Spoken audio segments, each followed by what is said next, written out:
Hi friends, welcome to my channel. Friends, ಇದನ್ನು ನಾವು ಮೊಟ್ಟೆ ಸಾಂಬಾರು ಮಾಡೋದು ಹೇಗೆ ಅಂತ ನೋಡೋಣ. ಮೊಟ್ಟೆನಲ್ಲಿ ಆರೋಗ್ಯಕರವಾದ ಪ್ರೋಟೀನ್ ಮೂಲ ಇದೆ, ತೂಕ ನಿರ್ವಹಣೆ ಇದೆ. ಇದಕ್ಕೆ ಬೇಕಾದಂಥ ಪದಾರ್ಥಗಳು ನೋಡಿ.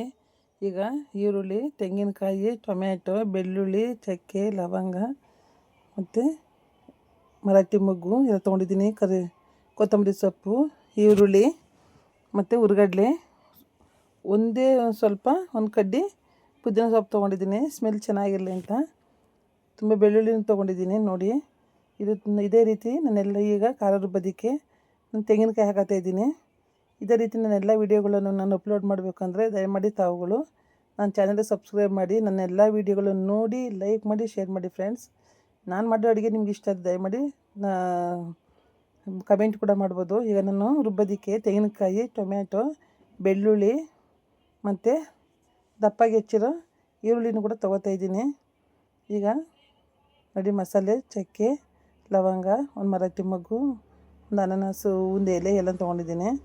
ಈಗ ರುಬ್ಬೋದಕ್ಕೆ ಮತ್ತು ಕೊತ್ತಂಬರಿ ಸೊಪ್ಪು, ಸ್ವಲ್ಪ ಸಾಂಬಾರು ಗಟ್ಟಿ ಬರಬೇಕಲ್ಲ ಲೈಟಾಗಿ, ಅದಕ್ಕೇ. ಮತ್ತು ನಾನು ತೆಂಗಿನಕಾಯಿನ ಕಟ್ ಮಾಡಿ ಹಾಕ್ತೀನಿ. ಇದು ಪುದೀನ ಸೊಪ್ಪು ಹಾಕ್ತಾಯಿದ್ದೀನಿ. ತೆಂಗಿನಕಾಯಿ ಕಟ್ ಮಾಡಿ ಹಾಕೋದ್ರಿಂದ ಅದು ರುಬ್ಬಕ್ಕೆ ಸವಿಯಬೇಕಲ್ಲ, ಅದಕ್ಕೋಸ್ಕರನೇ. ಅದಕ್ಕೆ ನುಣ್ಣಗಾಗಲಿ ಖಾರ ಅಂದ್ಬಿಟ್ಟು ಸ್ವಲ್ಪ ಉರ್ಗಡ್ಲೆಯನ್ನು ಕೂಡ ಹಾಕ್ತೀನಿ. ಎಲ್ಲ ನೀಟಾಗಿ ಹಾಕ್ಕೊಂಡು ನೀರು ಸೇರಿಸ್ಕೊಳ್ಳೋಣ. ಜಾಸ್ತಿ ಆಯಿತು ಅನಿಸುತ್ತೆ ಜಾರ್ಗೆ, ಸ್ವಲ್ಪ ತೆಗೆದಿಟ್ಕೊಂಡು ನೋಡಿ ರುಬ್ಕೊಂಡಿದ್ದೀನಿ. ಸ್ವಲ್ಪ ಅರಿಶಿನ ಹಾಕೊಂಡಿದ್ದೀನಿ, ರುಬ್ಬಾಯಿತು. ಈಗ ಖಾರದ ಪುಡಿನೂ ಕೂಡ ಸಾಂಬಾರು ಪೌಡ್ರ್ ಇದ್ದರೆ ಬೇಳೆ ಸಾಂಬಾರು ಪೌಡ್ರು ಅದನ್ನು ಕೂಡ ಸೇರಿಸಿದ್ದೀನಿ. ಈಗ ನೋಡಿ ರುಬ್ಬ ಎಲ್ಲ ಆಗಿದೆ. ಈಗ ಒಂದು ಕಡಾಯಿ ಇಟ್ಟಿದ್ದೀನಿ, ಅದಕ್ಕೆ ಸ್ವಲ್ಪ ಆಯಿಲ್ ಹಾಕೊಳ್ಳೋಣ, ಕೊಬ್ಬರಿ ಎಣ್ಣೆ. ಈಗ ಸಣ್ಣದಾಗಿ ಹೆಚ್ಚಿರೋ ಈರುಳ್ಳಿನೂ ಹಾಕ್ಕೊಂಡು ಸೇರಿಸ್ಕೊಳ್ಳೋಣ. ತೂಕ ನಿರ್ವಹಣೆಗೂ ಕೂಡ ಈ ಮೊಟ್ಟೆನ ಯೂಸ್ ಮಾಡ್ತಾರೆ. ಕಣ್ಣಿನ ಆರೋಗ್ಯಕ್ಕೆ ತುಂಬ ಒಳ್ಳೆಯದು. ಮೆದುಳಿನ ಕಾರ್ಯ ಕೆಲಸ ಮಾಡುತ್ತೆ ಅಂದ್ಬಿಟ್ಟು ಅದನ್ನು ಕೂಡ ಮೆದುಳಿಗೂ ಒಳ್ಳೆಯದಂತೆ ಮೊಟ್ಟೆ. ಈಗ ನಾವು ರುಬ್ಬಿರೋ ಮಸಾಲೆನ, ಹಸಿ ಮಸಾಲೆ 2 ಬ್ಯಾಚು ರುಬ್ಬಿದೆ ನಾನು, ಜಾಸ್ತಿ ಆಯಿತು ಜಾರಿಗೆ ಅಂತ. ಎಲ್ಲನೂ ಹಾಕ್ಕೊಂಡು ನೀಟಾಗಿ ಇವಾಗ ಫ್ರೈ ಮಾಡೋಣ. ಇದನ್ನು ಅನ್ನ, ಮುದ್ದೆ, ರೈಸು, ಮುದ್ದೆ ಮತ್ತು ಚಪಾತಿ, ಪೂರಿ, ರೊಟ್ಟಿ ಇವ್ರ ಜೊತೆಲೆಲ್ಲ ತಿನ್ಬೋದು. ತುಂಬ ಚೆನ್ನಾಗಿರುತ್ತೆ. ಹಸಿ ಸ್ಮೆಲ್ ಹೋಗೋ ತನಕ ನಾವು ಎಲ್ಲ ನೀಟಾಗಿ ಮಸಾಲೆನ ಫ್ರೈ ಮಾಡ್ಕೋಬೇಕು. ಇವಾಗ ಫ್ರೈ ಆಗಿದೆ, ಸ್ವಲ್ಪ ಆಗ್ತಾಯಿದೆ. ಜೊತೆಗೆ ಜಾರನ್ನ ನೀರನ್ನು ಸೇರಿಸ್ಕೊಂಡು ಅದನ್ನು ಕೂಡ ನೀರು ತೊಳೆದುಬಿಟ್ಟು ಅದನ್ನು ಕೂಡ ಸೇರಿಸ್ಕೊಳ್ಳೋಣ. ನೀಟಾಗಿ ಒಂದು ಕಡೆಯಿಂದ ಎಲ್ಲನೂ ಮಿಕ್ಸ್ ಮಾಡೋಣ.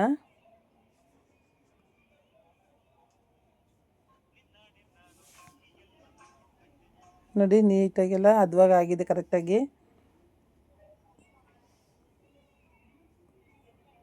ಎಷ್ಟು ಚೆನ್ನಾಗಿ ಕಾಣ್ತಿದೆ.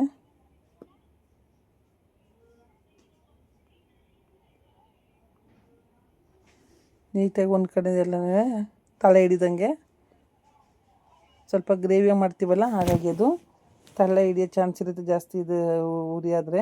ಈಗ ನಾನು ಕಟ್ ಮಾಡಿ ಇಟ್ಟಿರೋ ಕೊತ್ತಂಬರಿ ಸೊಪ್ಪನ್ನು ಕೂಡ ಅದಕ್ಕೆ ಸೇರಿಸ್ಕೊತಾಯಿದ್ದೀನಿ. ಇವಾಗ ನಾನು ಒಂದು ಬೌಲ್ಗಳಿಗೆಲ್ಲ ಮೊಟ್ಟೆನ ಹೊಡೆದು ಇಟ್ಟಿದ್ದೀನಿ, ಅದನ್ನು ಹಾಕ್ತಾಯಿದ್ದೀನಿ. ಈ ಟೈಮಲ್ಲಿ ಎಲ್ಲ ಲೋ ಫ್ಲೇಮಲ್ಲಿ ಇರಲಿ ಗ್ಯಾಸು. ನಾನು 8 ಮೊಟ್ಟೆ ಹಾಕ್ತಾಯಿದ್ದೀನಿ.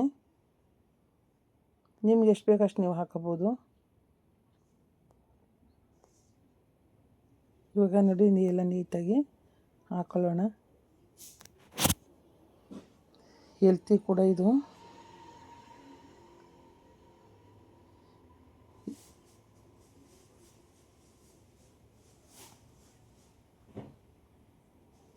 ಪ್ರೋಟೀನ್, ಜೀವಸತ್ವಗಳು ಹೆಚ್ಚಾಗಿದೆ. ಖನಿಜಾಂಶಗಳು ಕೂಡ ಮೊಟ್ಟೆನಲ್ಲಿ, ಎಗ್ನಲ್ಲಿ ಜಾಸ್ತಿ ಇದೆ. ಹಾಗೆ ನೋಡಿ ಎಲ್ಲ ನೀಟಾಗಿ ಆಗಿದೆ, ಸೂಪರಾಗಿದೆ, ಪೌಷ್ಟಿಕ ಆಹಾರವಾಗಿದೆ ಇದು. ಸ್ನಾಯುಗಳ ಬೆಳವಣಿಗೆಗೆ, ಕಣ್ಣಿನ ಆರೋಗ್ಯಕ್ಕೆ, ತೂಕ ನಿರ್ವಹಣೆಗೆ ಅತ್ಯುತ್ತಮವಾಗಿದೆ. ಈಗ ನೋಡಿ ಒಂದು ಪ್ಲೇಟ್ಗೆ ಸರ್ವ್ ಮಾಡ್ತಾಯಿದ್ದೀನಿ.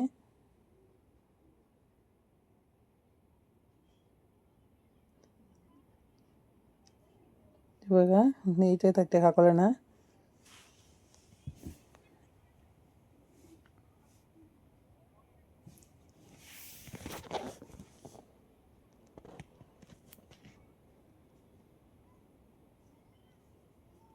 ನೋಡಿ, ವಾವ್, ಸೂಪರಾಗಿದೆ. ನೋಡ್ತಾಯಿದ್ರೆ ಹಾಗೆ ಬಾಯಲ್ಲಿ ನೀರು ಬರ್ತಿದೆ, ಅಷ್ಟು ಚೆನ್ನಾಗಿದೆ ನೋಡಿ friends.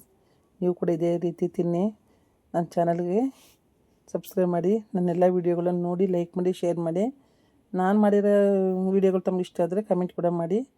Thank you friends, thank you very much.